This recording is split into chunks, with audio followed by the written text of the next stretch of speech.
Good morning students. In today's class, I'll teach you social studies.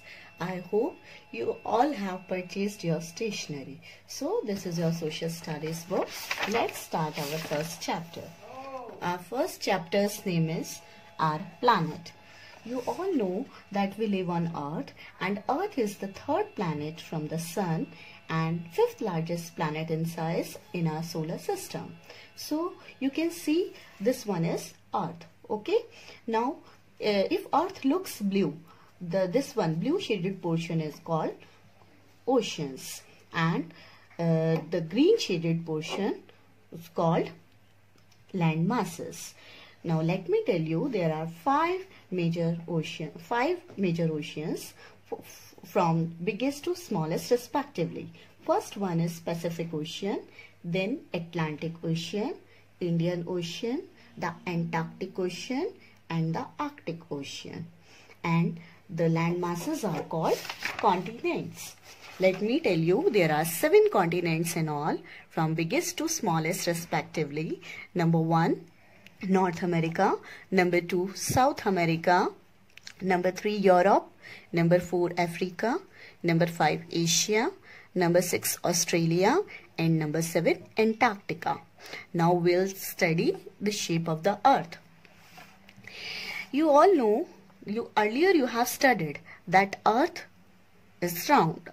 Okay, but actually in 1522 Ferdinand Magellan traveled around the earth and he came back to the same place from where he started. Suppose he started his journey and again he reached at the same place. So this proved that earth is round and not flat.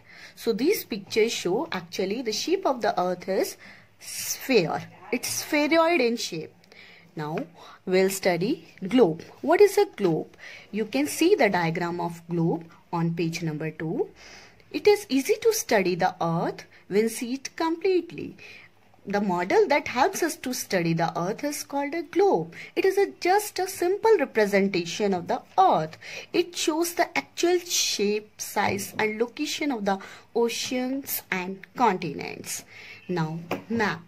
You all have studied map also. Maps are pictures which represent the surface of the earth.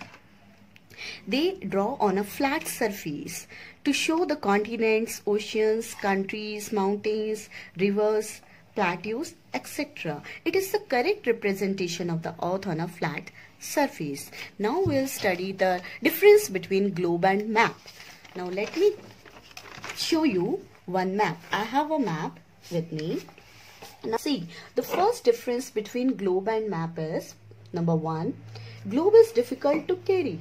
We can't fold it. It may be smaller or bigger in size, but it is difficult to carry. And this one is map.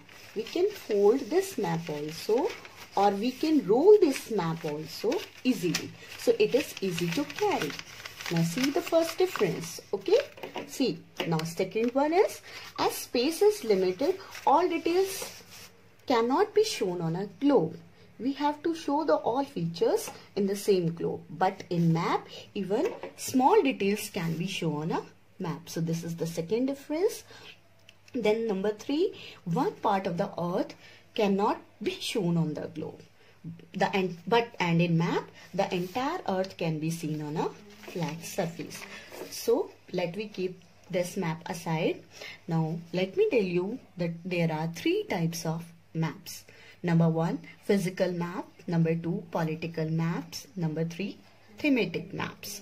Now, physical maps show relief features like mountains, plateaus, deserts, rivers and other water bodies. And political maps are designed to show boundaries of countries, states and the location of major cities.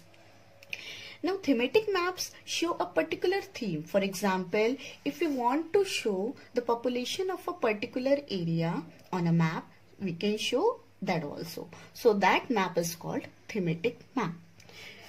Now let's study directions. You all are aware of the directions. Let me mark all directions. See, there are 4 major cardinal directions. This one is north, then south, then east and west. These all 4 are cardinal directions. And at the top of a map, an arrow is drawn and marked N. This indicates the north direction. Okay. At the bottom of the map is south. To our right is east and on our left is west. Now the sub-directions. Between the north and the east lies northeast. See.